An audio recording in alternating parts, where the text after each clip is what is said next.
Hello everyone. आज हम 7 chapter start करेंगे अल्टरनेटिंग करंट। इसमें टॉपिक है एसी जनरेटर। तो एसी जनरेटर एक ऐसी डिवाइस होती है जो मैकेनिकल एनर्जी को इलेक्ट्रिकल एनर्जी में कन्वर्ट करती है। मैकेनिकल एनर्जी को इलेक्ट्रिकल एनर्जी में कन्वर्ट करती है। इसमें क्या होता है, हम इस कॉइल को घुमाते हैं तो घुमाने के कारण इसमें एक मैग्नेटिक फील्ड दिया गया है और फोर्स लगाया तो हम इसमें क्या मिलता है, हमें एक इंड्यूस्ड करंट मिलता है। तो ये एसी जनरेटर है। अब प्रिंसिपल क्या है इसका, ये जो है इलेक्ट्रोमैग्नेटिक इंडक्शन के प्रिंसिपल पे बेस्ड है, मतलब फैराडे के लॉज में बेस्ड है। अब होता क्या है कि इसका डिस्क्रिप्शन और डायग्राम क्या है, ये इसका डायग्राम है। और इसमें क्या होता है, दो पोल्स होते हैं, दो स्ट्रॉन्ग मैग्नेट्स होते हैं जिसमें एक यूनिफॉर्म मैग्नेटिक फील्ड दिया जाता है। ये नॉर्थ पोल है इसका और ये साउथ पोल है। एक कॉइल होती है ABCD।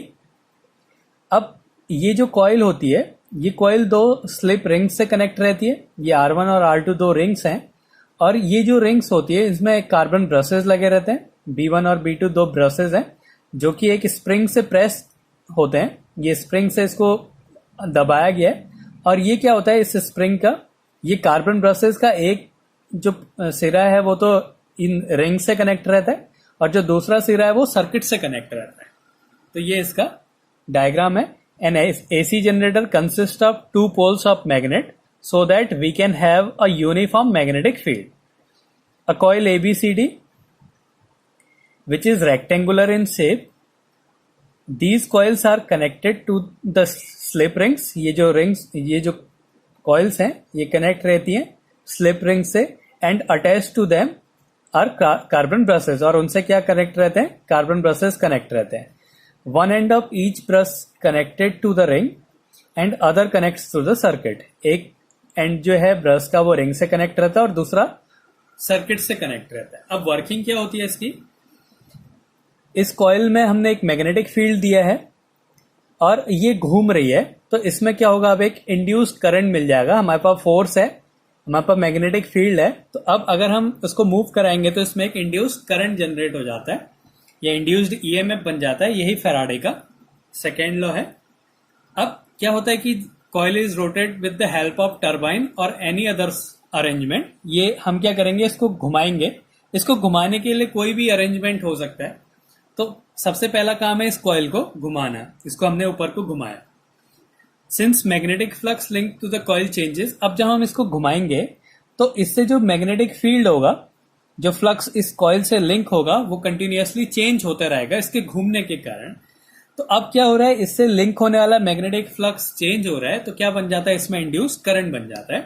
तो since magnetic flux link to the coil changes due to rotation and EMF is induced across the coil, इसमें क्या बन जाता है, EMF बन जाता है जिसके कारण इसमें एक करंट बन जाता है। The EMF produced along the coil in the ring is carried by 2 carbon brushes pressed by the spring. ये जो करंट बन रहा है ये जो 2 कार्बन ब्रशेस से सर्किट में पहुंचा दिया जाता है। तो ये है AC जनरेटर का वर्किंग और ये रहा उसका डायग्राम। अब इसकी कैलकुलेशन तो मैथमेटिकली कैसे होता है, हमें पता है कि जो फ्लक्स होता है फाई इक्वल्स टू ये होता है BA cos थीटा। अब ये घूम रहा है तो हम वहां पे एक एंगल लेंगे ओमेगा T। तो अब हमें पता है कि जो EMF होता है, जो इसमें इंड्यूस्ड EMF है, उसकी वैल्यू होती है -d∅/dt। तो हम यहाँ पे फ्लक्स की वैल्यू निकाल सकते हैं, पुट कर देते हैं ये वैल्यू -d/dt। फाई की वैल्यू है BA cos ओमेगा T। अब ये BA बाहर आ गया equals to -BA d/dt cos omega T हो गया। अब cos का क्या हो जाता है, माइनस साइन होता है और ये ओमेगा इनटू में आ जाएगा तो ये हो जाएगा माइनस साइन होगा और ये माइनस पहले से ये तो ये प्लस हो जाएगा। और अगर हम n टर्न्स ले रहे हैं, इसमें n कॉइल्स ले रहे हैं, तो ये NBA cos ओमेगा T हो जाएगा। तो फाई फ्लक्स के साथ हम NBA भी लिख सकते हैं। तो यहाँ पे NBA जो है वो बाहर आ गया। ये जो n है ये नंबर ऑफ टर्न्स हैं इस कॉइल में। अब अगर हम इसका डिफरेंशिएशन करेंगे तो क्या हो जाएगा, एन, ये माइनस साइन था, फिर कॉस का डिफरेंशिएशन करेंगे तो माइनस साइन होगा, तो माइनस और ये माइनस प्लस हो जाएगा, तो ये हो गया एन बी ए ओमेगा साइन ओमेगा टी। तो ये ईएमएफ की वैल्यू आ गई एन बी ए ओमेगा साइन ओमेगा टी।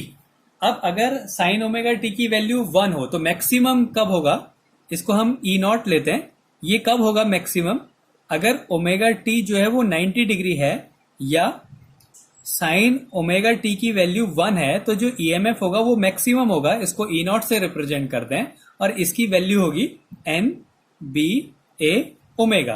तो हम इसी इक्वेशन में एन बी ए ओमेगा की वैल्यू क्या लिख सकते हैं, ई नॉट। ई नॉट मतलब उसकी मैक्सिमम वैल्यू है, तो ये जो बन जाएगी equation E equals to E naught sine omega T, इसको यहां पे पुट कर दिया, तो ये ईएमएफ का की इक्वेशन आ गई, E equals to E naught sine omega T. अब इस कॉइल में कुछ रेजिस्टेंस भी होगा, इस सर्किट में कुछ रेजिस्टेंस होगा, तो यहां से अगर हम आर से डिवाइड कर दें उसके रेजिस्टेंस से, तो ये हो गया E naught upon R sine omega T. अब ई नॉट अपॉन आर क्या हो गया, I equals to I naught sine omega T. तो ये आ गया इसमें जो इंड्यूस्ड करंट है, इंड्यूस्ड ईएमएफ क्या हो गया, E naught sine omega t, और इंड्यूस्ड करंट हो गया I naught sine omega t.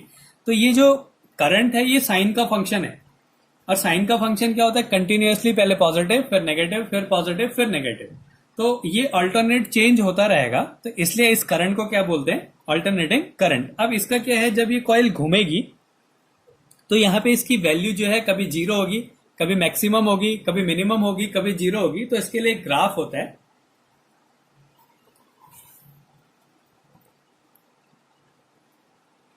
ये है अभी जो करंट का फॉर्मूला था, I equals to I naught sine omega t, ये इंड्यूस्ड करंट है।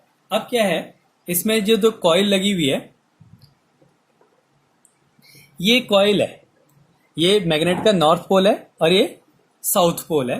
पहले कॉइल का फेस, और इसमें जो मैग्नेटिक फील्ड है वो इस डायरेक्शन में है, इस डायरेक्शन में, नॉर्थ पोल से साउथ पोल में। अब पहले कॉइल को ऐसे रखा, तो इस कॉइल का जो मैग्नेटिक फील्ड और एरिया वेक्टर जो है वो एक ही डायरेक्शन में है, तो यहां पे जो एंगल है ओमेगा टी, इसकी वैल्यू जीरो है, और ये जो है साइन का फंक्शन है। अब जीरो में क्या हो गया, अगर ओमेगा टी की वैल्यू जीरो है तो यहां पे करंट की वैल्यू क्या हो जाएगी, ये करंट के लिए है, करंट की वैल्यू क्या हो जाएगी, जीरो हो जाएगी। अब फिर वो सीधा हो गया, पहले ऐसे था फिर रोटेट होके ऐसे हो गया, अब ऐसे हो गया तो ये ऐसे ऊपर है और मैग्नेटिक फील्ड इस डायरेक्शन में है, तो जो एंगल है वो 90 डिग्री एंगल हो गया। अब 90 डिग्री एंगल हो गया तो यहां पे साइन की वैल्यू मैक्सिमम है, तो करंट की भी वैल्यू क्या हो जाएगी, मैक्सिमम हो जाएगी। फिर क्या होगा, वो पहले ऐसे था फिर ऐसे हुआ, अब ये ऐसे हो गया, तो ऐसे हो गया तो ये एरिया वेक्टर इस डायरेक्शन में और मैग्नेटिक फील्ड इस डायरेक्शन में, तो एंगल हो गया 180 डिग्री। 180 डिग्री हो गया तो यहां पे फिर से क्या हो गया, वो जीरो हो गया, फिर 270 फिर से सीधा हो गया, तो मैक्सिमम हो गया लेकिन नेगेटिव मैक्सिमम हो गया, और फिर इसके बाद क्या हो गया, वो फिर से जीरो हो गया। तो इस तरीके से क्या बनता है, ये अल्टरनेटिंग करंट का ग्राफ है टाइम के साथ। तो ये जीरो था, t/4, फिर हाफ हो गया यहाँ पे t/2, फिर 3t/4 और एक t, एक ही कंप्लीट साइकिल हो गई। एक हाफ साइकिल में जितनी पॉजिटिव वैल्यू होंगी दूसरे हाफ साइकिल में उतनी ही नेगेटिव वैल्यू होंगी। तो इसी कारण क्या कहते हैं, इस करंट को जो कहते हैं, जो इंड्यूस करंट बन रहा है एसी जनरेटर में, इसको अल्टरनेटिंग करंट कहते हैं। ये क्योंकि अल्टरनेटिवली पॉजिटिव और नेगेटिव हो रहा है। तो अल्टरनेटिंग करंट क्या है, the current whose magnitude changes with time, ऐसा करंट जिसका मैग्नीट्यूड जो है टाइम के साथ चेंज हो रहा है। जीरो पे जीरो था, फिर ये इंक्रीज हुआ, मैक्सिमम हो गया, फिर पॉजिटिव में ही डिक्रीज हो रहा है, फिर जीरो हो गया, फिर नेगेटिव में इंक्रीज हो रहा है, फिर डिक्रीज हो रहा है और फिर जीरो हो जा रहा है। तो the current whose magnitude changes with time and direction reverses periodically, ऐसा करंट जिसका मैग्नीट्यूड जो है टाइम के साथ चेंज हो और उसकी डायरेक्शन पीरियडिकली एक टाइम के बाद उसकी डायरेक्शन रिवर्स हो जाए, तो ऐसे करंट को क्या कहते हैं, अल्टरनेटिंग करंट कहते हैं। और इसका इक्वेशन होता है I equals to I naught sine omega T. तो ये है अल्टरनेटिंग करंट और एसी जनरेटर।